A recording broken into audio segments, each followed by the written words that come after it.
पीले पीले जो है कनेर के पुष्प हैं, और कनेर के पुष्प जो है कानों में लगा के कर्ण फूल लगा लेते हैं, बना लेते हैं। मार्ग में मयूर नृत्य कर रहा है, उसका मोर पंख गिर गया मयूर पक्ष को लेकर के, और माता जो चोटी करती है ना, ऐसे नहीं करती, बीच वाली चोटी करती है। पहले बच्चों की करते थे ना, तो बीच वाली चोटी में जो है मोर पंखा लगा लेते हैं। ये सुंदर झांकी है, पीताम्बर पटका पहन करके भगवान बांसुरी बजाते हुए आ रहे हैं। और बांसुरी बजाते हुए जब आ रहे हैं, और जब कृष्ण बांसुरी बजाना बंद कर देते हैं, तो गाय आकर के घेर लेती हैं, वन्य प्राणी घेर लेते हैं। जब मेरे कान्हा की बज गई बांसुरी, तो वृक्षों से, लता पताओं से मधुक्षरण होने लग जाता है, ऐसा भाव आता है। लेकिन जब वो मधुक्षरण करते हुए आ रहे हैं लौट करके संध्या की वेला में, तो मार्ग में आकर के एक दो गोपियां खड़ी हो जाती हैं, और आकर के कृष्ण को उल्हाना देते होते कहती हैं, कृष्ण तुम बांसुरी बजाते हो, बहुत अच्छी बजाते हो, बहुत अच्छा लगता है, लेकिन भले आदमी समय तो देख लिया करो, ये संध्या की वेला में बांसुरी मत बजाया करो। बोले क्या मतलब? बोले संध्या में भोजन बनाने का समय होता है और भोजन हमारा बन नहीं पाता है। बोले क्यों? बोले भोजन इसलिए नहीं बन पाता है, सुखदेव जी महाराज कह रहे हैं, इन गोपियों का ताना देखो कि जो चूल्हे में ईंधन जलाती है ना ये गोपियां, इसलिए ताना दे रही हैं। तो कान्हा की जब बांसुरी बजती है ना, तो जड़ रूप जो ईंधन है ना, वो चैतन्य हो जाता है, और उसके नेत्रों से झरझर आंसू बहने लगते हैं, प्रेमाश्रु बहने लगते हैं। कभी कभी जिन माताओं ने चूल्हे पे ईंधन से, लकड़ी से भोजन बनाया होगा, उन्हें अनुभव होगा कि ईंधन कभी कभी गीला आ जाता है, तो पीछे से पानी सा जो है निकलता है ना, तो उसकी वर्णन कर रहे हैं सुखदेव जी महाराज कि शायद वो जो है ना जड़ जो है चैतन्य होकर के, और कृष्ण की माधुरी मुरली की जो आवाज है ना, उसको सुन करके और प्रेमाश्रु बह रही हैं। जब वो ईंधन गीला हो जाता है, प्रेम मग्न होकर के अश्रुओं से गीला हो जाता है, तो चूल्हे में ईंधन जलता नहीं है, इसलिए प्रसादी नहीं बनती है। उल्हाना दे रही हैं।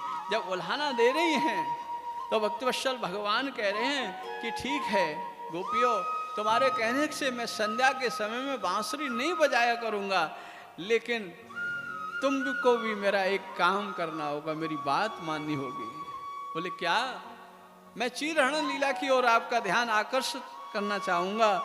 बड़ा सुंदर प्रसंग है, भगवान चीरहरण लीला की ओर चल रहे हैं। बोले कि अरे गोपियों, हेमंत ऋतु है, और हेमंत ऋतु में प्रातःकाल आप जाकर के यमुना स्नान करती हो, मुझे अच्छा लगता है?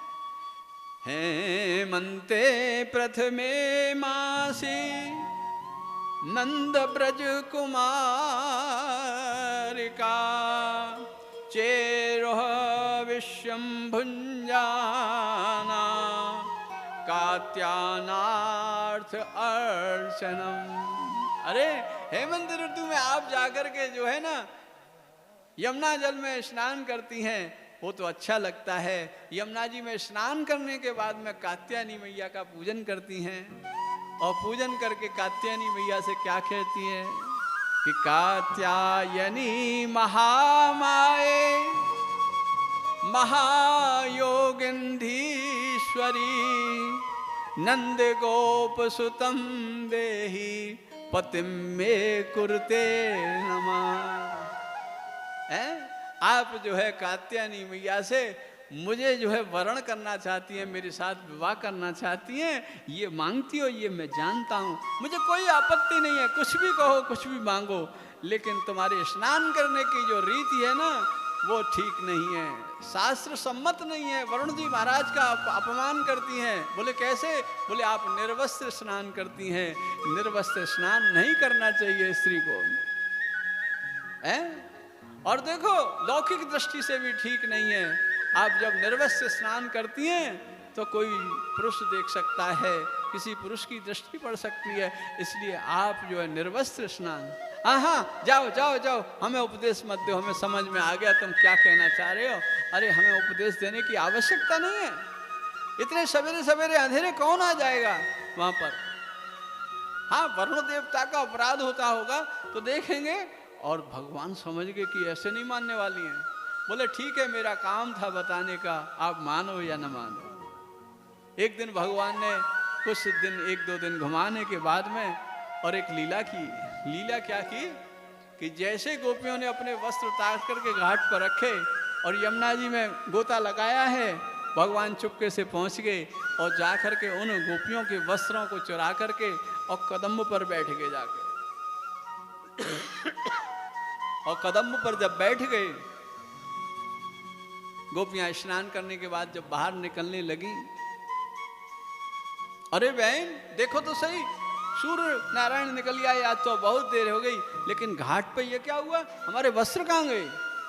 जब वस्त्रों को नहीं पाया है ना, और वस्त्र ढूंढने लगी, उनकी नजरें मेरे कान्हा की बज गई बांसुरी।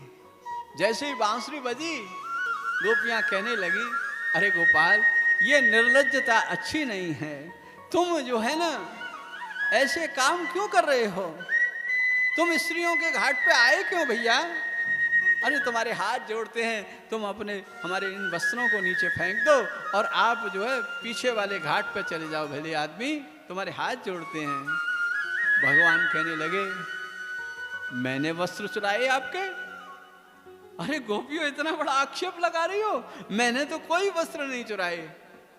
बोली ये क्या लटक रहा है? ये लहंगा फरिया हमारी लटक रही हैं, ये तुमने टांग रखी है वहां पर इस वृक्ष पे। बोले ये तो कदम में है हमारा, जो रंग बिरंगे फूल देता है। अरे भैया तेरे हाथ जोड़े हैं दादा, हमने तुमसे कहा था नहीं, तुम्हारी समझ में नहीं आई, देखो हम आ गए ना, ऐसे कोई भी आ सकता है। बोले अच्छा आगे से नहीं होगा, हमारे वस्त्रों को दे दो। तो बोले ठीक है, जिसका जैसे रंग का लहंगा फरिया है वो देता रहे, वो देता रहे। हाथ ऊपर करो दोनों और बताओ कि तुम्हारा नीला है कि पीला है। अरे क्या कह रहा है? हम इस जल में से बाहर निकले दोनों हाथ ऊपर करके, तुम्हें मालूम है हम निर्वस्त्र हैं और दोनों हाथ ऊपर करके कह रहे हो तुम? बोले तुम गई थी ना निर्वस्त्र, तो निर्वस्त्री तो निकलोगी, अब कपड़े अंदर थोड़ी पहनोगी आप। अब आपस में बातें करने लगी हैं। ये वेद की ऋचाएं ना गोपियां बन के आई हैं, वो जानती हैं श्रेष्ठ को। बोले ये ब्रह्म है, इसके सामने कितने भी वस्त्र पहन लें हम, लेकिन फिर भी हम निर्वस्त्र हैं। घटना घटित हुई, गोपी एक एक हाथ ऊपर करती है, ये नीले रंग का जो वस्त्र है ना ये हमारा है, प्रभु ने फेंक दिया। ये गुलाबी फरिया हमारी है, ये पीली हमारी है। ये कथा जब सुखदेव जी महाराज सुना रहे थे परीक्षित राजा को, तो राजा परीक्षित कहने लगे कि गुरुदेव ये कैसी लीला है भगवान की? ये धर्म के संस्थापक योगी राज कृष्ण ऐसा आचरण कर रहे हैं जैसे कोई स्त्रैण व्यक्ति करता है।